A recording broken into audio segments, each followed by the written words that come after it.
अखिल भारतीय राज्य सरकारी चतुर्श्रेणी महासंघ के राष्ट्रीय deputy general secretary Suresh Singh Yadav ने कहा कि प्रधानमंत्री नरेंद्र मोदी ने तीसरी बार देश की कमान संभाली है। हमें उम्मीद है इस बार केंद्रीय व राज्य कर्मचारियों के हितों को ध्यान में रखते हुए पुरानी पेंशन बहाली के साथ ही देश भर में रिक्त पड़े सरकारी पदों की भर्ती व रोके गए भत्ते बहाल करेंगे। महामंत्री जी, जैसा कि देश के प्रधानमंत्री नरेंद्र मोदी जी ने तीसरी बार देश की बागडोर संभाली है और उनके मंत्रिपरिषद का गठन भी हो चुका है, विभागों के बंटवारे भी हो चुके हैं। ये तीसरा इनका कार्यकाल, आप क्योंकि संगठन के महामंत्री हैं, किस दृष्टि से देख रहे हैं और इस सरकार में आप राज्य कर्मचारियों के लिए क्या संभावनाएं हैं? अखिल भारतीय राज्य सरकारी चतुर्श्रेणी महासंघ का राष्ट्रीय डिप्टी जनरल सेक्रेटरी हूँ। आज माननीय प्रधानमंत्री जी तिबारा शपथ हमारे देश के ले रहे हैं। कर्मचारियों की काफ़ी उम्मीदें थी, लेकिन पूरे देश के कर्मचारियों की आशाओं पर सरकार ने पानी फेर दिया। आज पूरे भारतवर्ष के कर्मचारी संगठनों ने माननीय प्रधानमंत्री जी से पुरानी पेंशन बहाल करने की बात कही, जो बुढ़ापे का एक सहारा था। आज हमारे भारतवर्ष में जो एक बार सांसद बनता है और एक बार विधायक बनता है, एक बार राज्यसभा बनता है, वो तीन पेंशन ले रहा है। लेकिन कर्मचारी 60 वर्ष सेवा करने के बाद उसके बुढ़ापे का जो सम्मान मिलना चाहिए, आज हमारे देश के उसमें नहीं मिल रहा। जबकि जब एक संविधान है, एक देश है, तो ऐसा अन्याय क्यों हो रहा?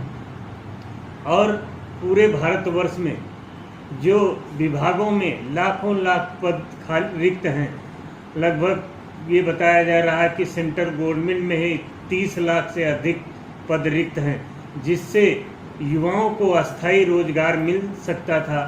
आज अग्निवीर जैसी योजना लाकर हमारे युवाओं का मनोबल तोड़ा गया और देश की सीमाओं पर ऐसी व्यवस्था लागू करना हमारे देश के हित में नहीं था। आज किस दबाव में ऐसे निर्णय लिए गए जो हमारे देश के हित में नहीं थे। आज उत्तर प्रदेश में ही लगभग चतुर्श्रेणी के ही 4.5 लाख पद रिक्त हैं और बराबर इस पर माननीय प्रधानमंत्री को ज्ञापन दिए जा रहे हैं। माननीय जितने सांसद थे सबको संबोधित पत्र उत्तर प्रदेश चतुर्श्रेणी राज्य कर्मचारी महासंघ द्वारा ज्ञापन दिया गया, माननीय मुख्यमंत्री जी को दिया गया, मगर कोई भी सुनवाई नहीं हुई।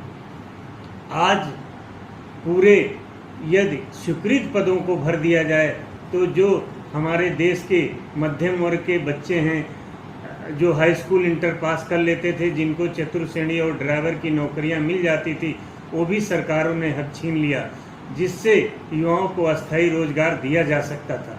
लेकिन सरकार आज पूरे, चाहे भारतवर्ष में हो चाहे राज्यों की सरकारें हों, निजीकरण करने पर, ठेकेदारी पर रखने के लिए आमादा हैं। जो हमारे देश का, मैं बता रहा हूँ, आउटसोर्सिंग जो व्यवस्था है, ये पूरे भारतवर्ष का एक बहुत बड़ा घोटाला होगा। अगर सरकार उनको 10,000 रुपया देती है तो उन जो गरीब श्रमिक काम कर रहा है तो उसको 5,000 7,000 रुपया ठेकेदारी के माध्यम से मिल रहा है और बिचौलिया पैसा खा जाते हैं। ऐसी व्यवस्थाएं हमारे युवाओं को थोप कर उनका मनोबल तोड़ने का काम किया जा रहा है, जो किसी दिशा में उचित नहीं। मैं माननीय प्रधानमंत्री जी से और माननीय जितने राज्य के मुख्यमंत्री हैं उनसे मैं अपील करता हूं कि अपने अपने राज्य में अस्थाई जो स्वीकृत पद हैं उनको भरा जाए और निजीकरण व्यवस्था को समाप्त किया जाए। आज उत्तर प्रदेश में एक बराबर माननीय मुख्य सचिव द्वारा निर्देश जारी किए जा रहे हैं, कार्मिक विभाग द्वारा जारी किए गए हैं। आज कैबिनेट की बैठक में हुई, उसमें अहम फैसले लिए गए। मैं कहता हूं जो माननीय मुख्यमंत्री द्वारा निर्णय लिए गए उनको 100% विभागों में लागू होना चाहिए। आज स्थानांतरण नीति की बात है, जहां पर जो गंभीर रूप से बीमार है, परेशान है, चाहे वो अधिकारी हो या कर्मचारी, वो प्रार्थना पत्र देता है, लेकिन उनके प्रार्थना पत्रों पर कोई विचार नहीं किया जा रहा। इससे पूर्व में भी हजारों, आज मैं बता सकता हूं कि वाणिज्य कर विभाग हमारे माननीय मुख्यमंत्री जी के पास है। उस विभाग में ऐसे जो विभागाध्यक्ष द्वारा प्रस्ताव भेज दिए गए, अनेकों प्रस्ताव बनाकर शासन को भेज दिए गए और अपर मुख्य सचिव के स्तर पर उनको आगे तक नहीं बढ़ाया गया। वो अधिकारी परेशान हैं, उनके प्रार्थना पत्रों पर कोई विचार नहीं किया गया और मुख्य सचिव द्वारा ये जारी किया गया था कि जो पटल सभी विभागाध्यक्ष और सभी विभागों में पटल परिवर्तन किया जाए।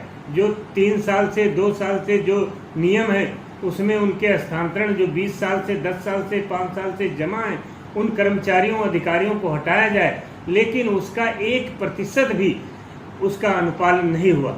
इसलिए माननीय प्रधानमंत्री जी से, माननीय मुख्यमंत्री जी से मेरी प्रार्थना है कि इन अहम मुद्दों पर गंभीरता से विचार करना चाहिए।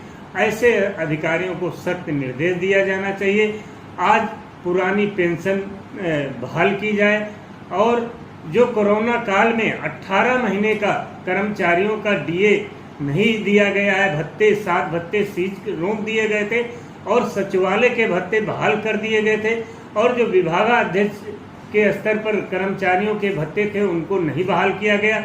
मैं माननीय मुख्यमंत्री जी से, माननीय मुख्य सचिव जी से अपील करता हूं कि उन भत्तों को और 18 महीने का डीए कोरोना काल को तत्काल कर्मचारियों को बहाल करके दिए जाने का काम करना चाहिए और आउटसोर्सिंग व्यवस्था को समाप्त किया जाए और अगर संविदा पर कर्मचारी रखना है तो विभाग स्तर पर रखे जाएं, जिसका उनको परिश्रम के हिसाब से उनके विभाग द्वारा उनके खाते में पैसा जाए, जिससे बीच का जो कमीशन खोरी है वो बंद हो, भ्रष्टाचार बंद हो।